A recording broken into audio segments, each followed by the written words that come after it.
आज की कहानी है एक ऐसे कैदी की जो हर बार जेल से भाग निकलता है, फिर चाहे कितनी भी सिक्योरिटी क्यों ना हो। ये कहानी है जापान के सबसे खूंखार कैदी सुजुकी की, जो इस समय जापान की सबसे हाई सिक्योरिटी जेल में अपनी सजा काट रहा है। चेकिंग ड्यूटी पर घूम रहे गार्ड्स के जाने के बाद सुजुकी अचानक मुस्कुराया और अपना एक दांत बाहर निकाल लिया। कुछ देर बाद गार्ड्स फिर से चेकिंग करने आए, लेकिन इस बार सुजुकी फरार हो चुका था।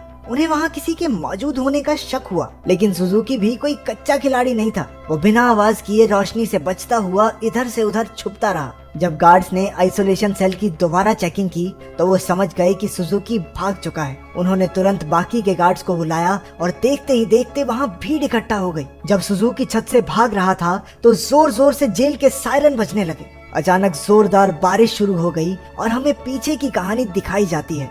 12 साल पहले कुछ कैदियों को एक जेल में लाया गया था। उनमें से एक सुजुकी भी था जो वहाँ 10 साल की सजा काटने आया था। क्योंकि वो कभी कुछ बोलता नहीं था तो सबने मान लिया कि वो शायद गूंगा है। उसकी छाती पर माउंट फिजी का उल्टा टैटू भी था। सुजुकी उस समय भी जेल से भागने के लिए मशहूर था और अब तक 3 बार ऐसा कर चुका था। इसके बाद सुजुकी को एक छोटे से कमरे में लाया गया जहाँ सिर्फ एक रोशनदान था।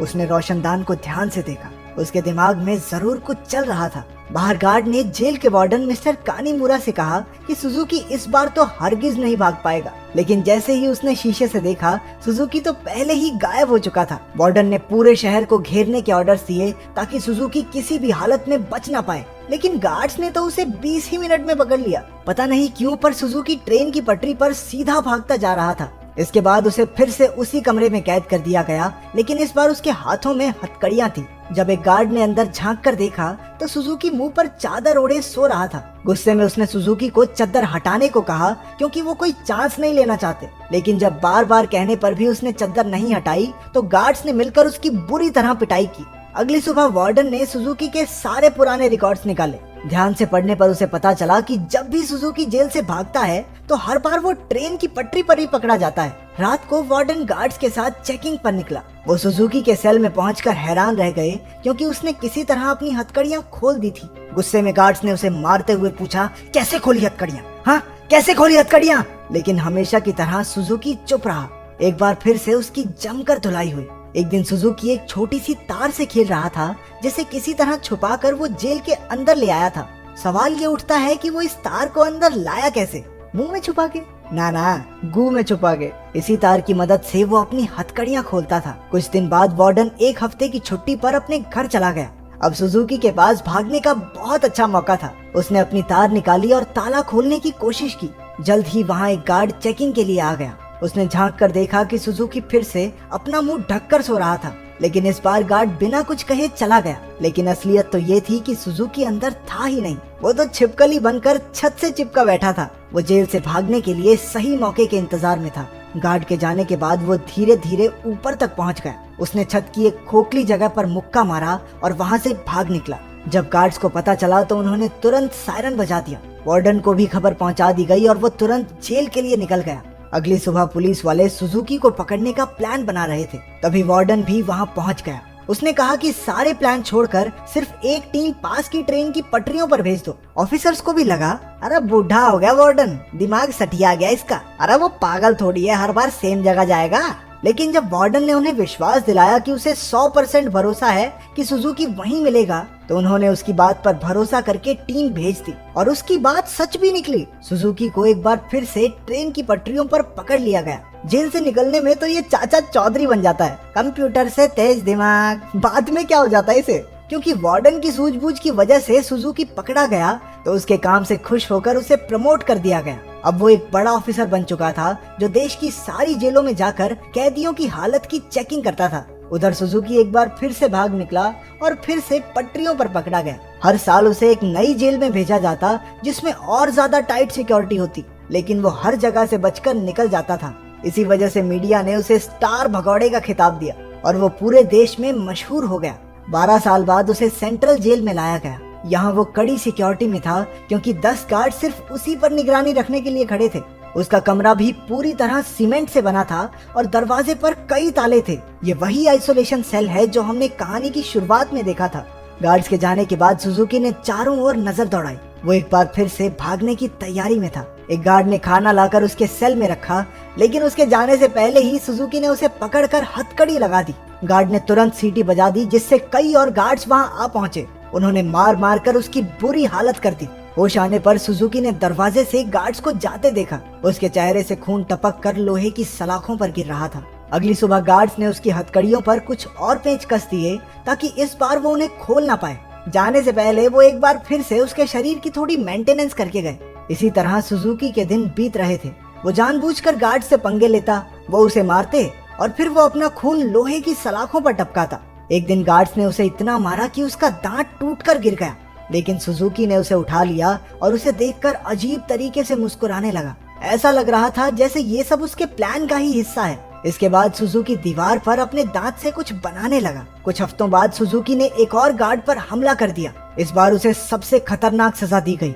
उन्होंने उसे एक लंबी जंजीर से बांधकर ऊपर लटका दिया। 1 साल बीत गया और सुजुकी अभी भी सजा काट रहा था। उसकी हालत बहुत बुरी हो चुकी थी। शरीर सड़ने लगा था और उसके घावों पर कीड़े पड़ चुके थे। आखिरकार उस शाम गार्ड्स ने आकर उसकी जंजीरें खोल दी। पूरे 1 साल बाद उसे चैन की सांस आई थी। उधर पुराना वार्डन मिस्टर कानेमुरा वहाँ की जांच करने पहुंचा। उसने आइसोलेशन सेल में जाकर देखा कि सुजुकी की हालत बहुत खराब थी, लेकिन वो उसे नजरअंदाज करके वहाँ से चला गया। इसके बाद वही रात आई जहाँ से कहानी की शुरुआत हुई थी। जब बाहर बिजली कड़कने लगी तो सुजुकी ने अपने प्लान को अंजाम दिया। उसने अपना दांत निकाला और हथकड़ियों के पेंच खोलने लगा। असल में सुजुकी दीवार पर दांत से कुछ बनाता नहीं था, बल्कि वो तो उसे घिस घिस कर तीखा कर रहा था ताकि उसके इस्तेमाल से पेंच खोल सके। हथकड़ियों से आजाद होकर उसने दरवाजे पर जाकर लोहे की सलाखों को धक्का देना शुरू किया। लगातार खून टपकने की वजह से सलाखों पर जंग लग चुका था। कुछ ही पलों में सलाखें टूट गई और सुजुकी जेल से फरार हो गया। इसके बाद सुजुकी के जन्म की कहानी बताई गई। उसके पैदा होते ही उसकी माँ की मौत हो गई थी और उसका बाप जेल में सड़ रहा था। इसी वजह से वो अपने रिश्तेदारों के घर पला। एक दिन सुजुकी जंगल में प्रैक्टिस कर रहा था जब उसे दूर से एक आदमी आता दिखाई दिया। ये कोई और नहीं उसका बाप था। उन्होंने कुछ समय बातें की और तभी उसने अपने पिता की छाती पर माउंट फिजी का एक टैटू देखा। बदकिस्मती से जल्द ही वहाँ कुछ पुलिस वाले आ गए जो सुजुकी के पिता को पकड़ना चाहते थे। वो उन्हें देखकर रेल की पटरी पर सीधा सीधा भागने लगा। इस दिन सुजुकी ने कसम खाई कि एक ना एक दिन अपने पिता से जरूर मिलेगा। वर्तमान समय में सुजुकी फरार होकर एक बार फिर से पटरियों पर दौड़ रहा था।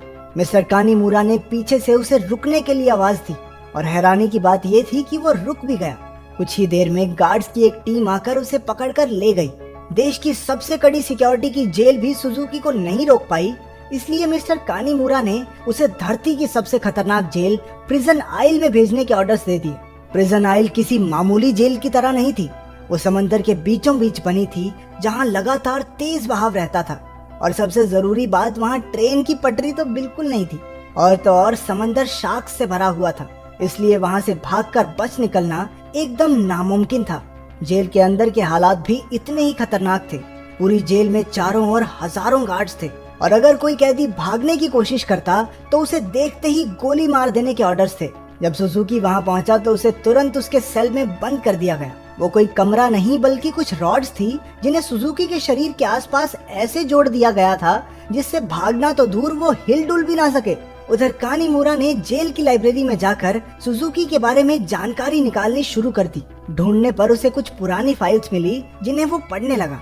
उधर जेल में सुजुकी ध्यान लगाकर खड़ा था। हालांकि बाकी लोगों के लिए वहाँ से भागना नामुमकिन था, लेकिन सुजुकी के दिमाग में कुछ तो खिचड़ी पक रही थी। अचानक उसने अपने दोनों कंधों को डिसलोकेट कर लिया और उस छोटी सी जगह से सिकुड़कर धीरे धीरे बाहर निकलने लगा। एक कैदी ने उसे ऐसा करते देख लिया, लेकिन वो इतना नशे में भंट था कि कुछ बोल नहीं पाया। उधर कानीमुरा अभी भी अपनी रिसर्च कर रहा था कि जेल के सायरन बजने लगे। हालांकि परेशान होने की बजाय जेल का वार्डन खुश हो गया, क्योंकि वहाँ से बचकर निकलने का कोई रास्ता था ही नहीं। ऊपर से आज सारे गार्ड्स को एक कैदी को गोली मारने का मौका मिलेगा।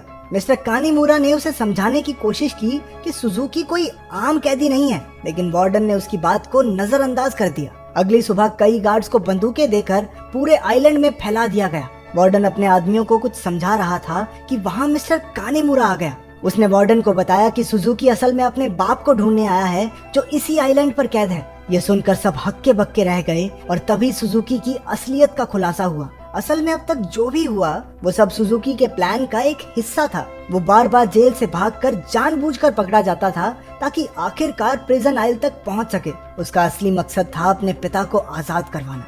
आखिरकार सुजुकी अपने पिता से मिला और एक दूसरे को इतने साल बाद देखकर दोनों खूब रोए। बदकिस्मती से मिस्टर कानीमुरा वार्डन और बाकी के गार्ड्स के साथ वहीं आ रहा था, लेकिन उनके पहुंचने से पहले ही सुजुकी उस बूढ़े आदमी के साथ गायब हो गया। सुजुकी अपने पिता को आइलैंड के छोर तक ले आया। उसने पहले से ही वहाँ एक पैराग्लाइडर तैयार कर रखा था। दोनों पैराग्लाइडर पर चढ़े और दूर उड़ गए। दूसरी ओर मिस्टर कानीमुरा ने एक बूढ़े आदमी से बात करने की कोशिश की जो सुजुकी के पिता के साथ ही कैद था। तभी उसने माउंट फिजी का एक टैटू उस आदमी की छाती पर देखा, जिसका सीधा मतलब ये था कि इतने सालों की कड़ी मेहनत के बाद भी सुजुकी गलत आदमी को लेकर भाग गया। अब इससे बुरी किस्मत तो किसी की नहीं हो सकती। क्या आप अपने पिता के लिए इतनी परेशानियां सह सकते हैं? कमेंट्स में जरूर बताना।